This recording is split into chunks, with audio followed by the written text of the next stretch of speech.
En este video vamos a introducir algunos aspectos acerca del análisis financiero. La situación financiera de una empresa debe ser analizada y evaluada claramente para poder conocer bien cuáles son los resultados de sus operaciones y poder juzgar de alguna manera qué tan buenos son estos resultados que la empresa obtiene.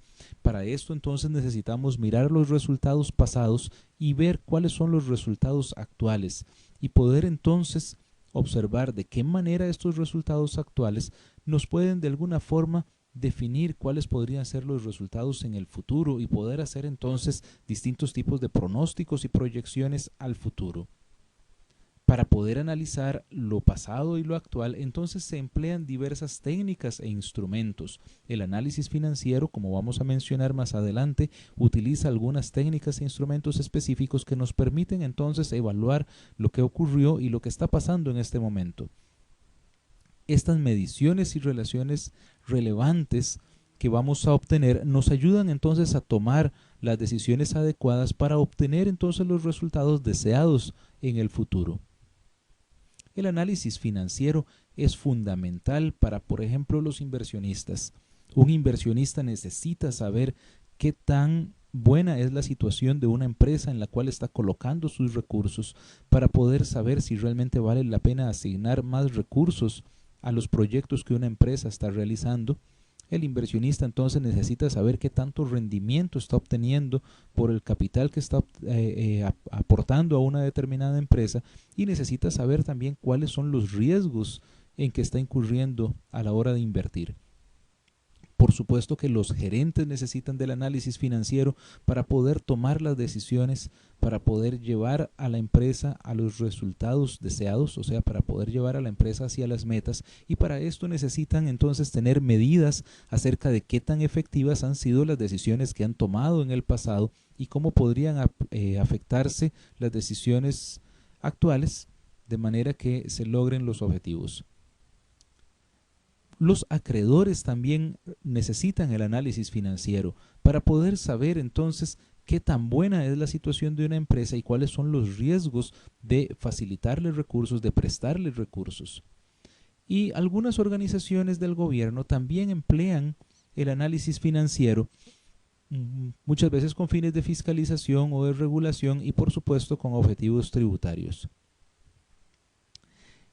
Son muchos los aspectos que se analizan en el análisis financiero, pero por ejemplo uno de ellos es conocer cuáles son las tendencias de los beneficios, o sea, de las ganancias que las empresas van obteniendo, en el sentido de que son muy diferentes las decisiones que se tomarían si los beneficios de una empresa han venido creciendo o bien si se mantienen estables a lo largo del tiempo o si han estado disminuyendo. Las políticas, las decisiones que se tomarían en cada uno de estos casos serían muy distintas.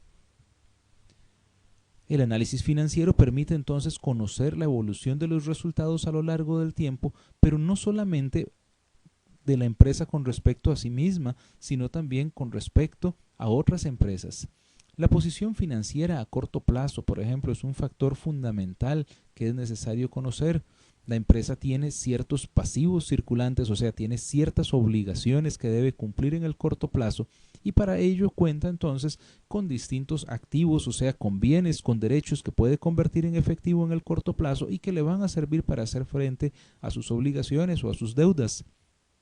Si una empresa, como mostramos aquí en este gráfico, tiene activos que superan lo suficiente a sus pasivos circulantes, seguramente no va a tener problemas para hacer frente a sus obligaciones, pero si estos pasivos fueran demasiado altos con respecto a los activos, esta empresa podría tener problemas de liquidez, podría tener problemas de solvencia, lo cual significaría entonces dificultades para enfrentar sus obligaciones en el corto plazo. Un aspecto importante a evaluar es, por ejemplo, la estructura de capital. La empresa posee activos, o sea, posee efectivo, posee inventarios, posee maquinaria, edificios, entre muchos otros activos. Para poder adquirir estos activos y poder financiar entonces su actividad productiva, la empresa puede obtener recursos a través del endeudamiento, bien sea a través de la emisión de bonos, a través de préstamos bancarios u otros tipos de deudas, o bien la empresa puede obtener recursos de sus socios, de sus accionistas, o sea, puede tener el capital contable. También puede tomar sus ganancias y volver a reinvertirlas en el negocio, incrementando entonces el capital de la compañía y sin necesidad de recurrir a nuevo endeudamiento. Pero la empresa podría, por ejemplo, no utilizar tanto capital, sino endeudarse más. Entonces, por ejemplo, aquí vemos una empresa que tiene un mayor nivel de deuda que de capitalización. Una empresa así puede entonces tal vez incurrir en mayores riesgos, aunque sus socios han aportado menos, lo cual significa que van a obtener más beneficios por cada unidad monetaria que hayan aportado a la empresa. Entonces, bueno, la estructura de capital es una decisión que hay que evaluar cuidadosamente. Es muy importante comparar el desempeño financiero de la empresa, por ejemplo, con respecto a otras empresas o con respecto a modelos de referencia. Es lo que normalmente llamamos el benchmarking, que consiste entonces en comparar a la empresa tanto a lo largo del tiempo como con respecto a algún tipo de patrón que nos permita saber si nuestros resultados son buenos o no lo son.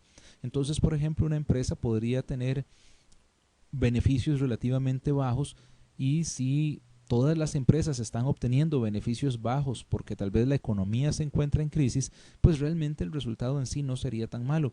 Pero si la empresa está obteniendo beneficios bajos cuando todas las demás empresas están obteniendo beneficios altos porque la economía se encuentra en expansión, entonces quiere decir que esta empresa no está obteniendo buenos resultados. Hay diversas áreas del análisis financiero. Una de ellas es entonces conocer la estructura de capital, tal como lo decíamos ahora, la estructura entonces entre esa relación del endeudamiento y el capital de la empresa. Pero otras decisiones importantes se dan con respecto a la liquidez en el corto plazo. ¿Cómo hace entonces la empresa para poder contar con suficientes activos líquidos para poder hacer frente a sus obligaciones en periodos cortos? Por otro lado, tenemos también el manejo del flujo de fondos.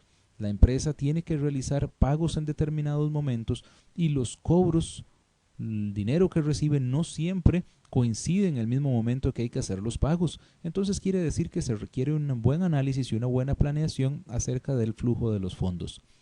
Por otro lado, tenemos el análisis de los resultados económicos. Necesitamos saber qué tan rentable es la actividad de la empresa, qué tan efectiva es su operación para obtener entonces ganancias adecuadas, e igualmente cuánto es su rendimiento y su rentabilidad, en el sentido de que cuenta con una serie de recursos que le permiten entonces obtener utilidades, que le permiten obtener ganancias. Hay diversas técnicas que emplea el análisis financiero. Por ejemplo, tenemos el uso de las razones o de los ratios financieros, que es de lo que más se utiliza en el análisis financiero. Quiere decir entonces poder comparar un número con respecto a otro. Por ejemplo, nos va a interesar comparar las utilidades que la empresa obtiene con respecto a sus activos para poder saber, bueno, qué tan eficaz es la empresa utilizando sus activos para obtener ganancias. Pero también otra técnica es el análisis de la estructura, un análisis porcentual de los estados financieros. Por ejemplo, poder saber dentro de los activos que la empresa posee qué porcentajes son activos circulantes, qué porcentajes son activos fijos. También tenemos la comparación con respecto a otras empresas, el benchmarking, o compararse con respecto a modelos de referencia que sean adecuados para evaluar entonces la gestión realizada. Un análisis muy importante es el de las series de tiempo, poder evaluar a lo largo del tiempo si las utilidades, la rentabilidad, la liquidez y las demás variables se están deteriorando o están mejorando. Y por supuesto que tenemos el análisis combinado, donde vamos, por ejemplo, a observar esas razones financieras a lo largo del tiempo, o bien observamos esas razones financieras comparándolas con otras empresas, y entonces combinamos todas estas técnicas. El análisis financiero entonces nos permite identificar las fortalezas y las debilidades que la empresa posee en diferentes aspectos. Por ejemplo, en algún momento podríamos darnos cuenta de que una empresa tiene tal vez como fortaleza que tiene un bajo endeudamiento. Esto le puede permitir entonces a la empresa acceder a nuevos fondos que le van a permitir lograr una mayor expansión, pero tal vez nos permite identificar debilidades. Por ejemplo, una empresa con costos altos, identificaríamos la debilidad de que tiene un nivel de ganancias bajas. Y entonces así podemos nosotros identificar también los riesgos en que la empresa está incurriendo. De esta manera entonces podemos tomar las decisiones adecuadas para alcanzar entonces las metas propuestas por la gerencia.